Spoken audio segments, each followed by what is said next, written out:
All right, welcome back to The Buzz, everybody. I'm your host, Chuck Leonard. William, let's bring in our next guest, Michael Bogart. Hello, sir. How are you? What's going on?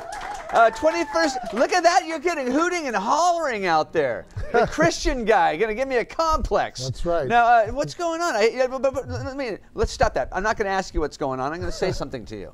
Okay. Last week when you were here, I surprised you with an atheist. That's right, and you did. he sat down next to you, and you talked Bible stuff and non-Bible stuff back and forth. And I got to say, for me surprising you like that, for bringing up that kind of guest, man, you really held your own. You're a classy guy. The way you handled that, I was very impressed. Well, you know, Chuck, I teach at West Hills Community College, have for 20 some odd years. I've taught comparative religion.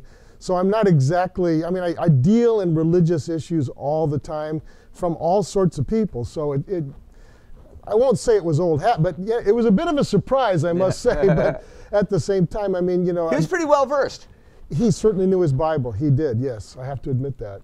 Do all atheists know their Bible? Actually, quite a few of them do. Now, you know, every group has got its people that are not versed in what they're against, but a lot of atheists actually know their Bible pretty well. They've just got a different perspective on it. You know, but there are atheists out there that are jumping on the bandwagon.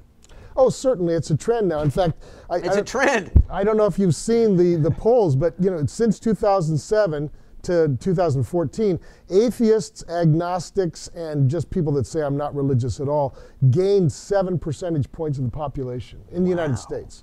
Wow. So, and really, this is almost darn internet in front of our eyes. We're seeing the demographics in terms of religious affiliation really changing pretty radically.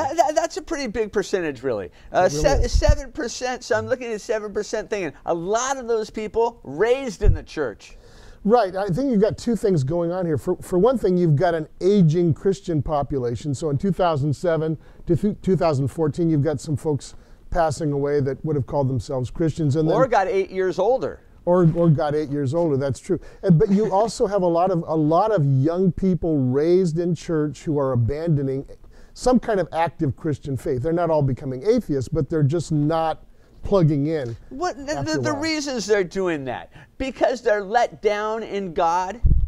You know, you mentioned the internet, and I think the internet has kind of like thrown gasoline on the fire because there's so many negative, really cynical blogs out there against any kind of religious There's faith. A lot of rain clouds out there. Oh, yeah, yeah. I mean, and some of those people have some points, and some of those people just have nothing better to do, in my opinion. And some are just keyboard bullies. Oh, yeah, that's all it is. You can sit behind your screen and say anything you want to people. Right. Things you wouldn't say if you were really talking face-to-face. I've often thought about starting a non-de-plume Facebook page.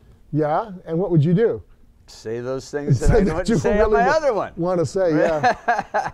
But yeah. But so things are really rapidly changing in our culture, and I think for those of us who are Christians, we can get upset about it, we can get angry or whatever.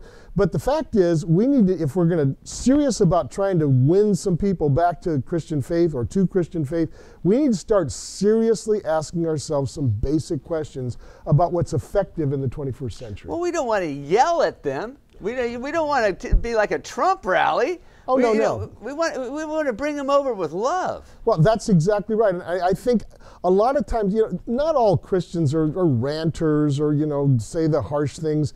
But those that do, I think these days it's less and less effective to reach people like that. I mean, there are some people that you can stop them short by saying some harsh things.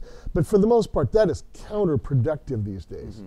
And so I think we really have to I think it's always been counterproductive. It just got kind of trendy to be a mean guy there for a while. I think so. And it certainly isn't working now. And so we've got to rethink some things.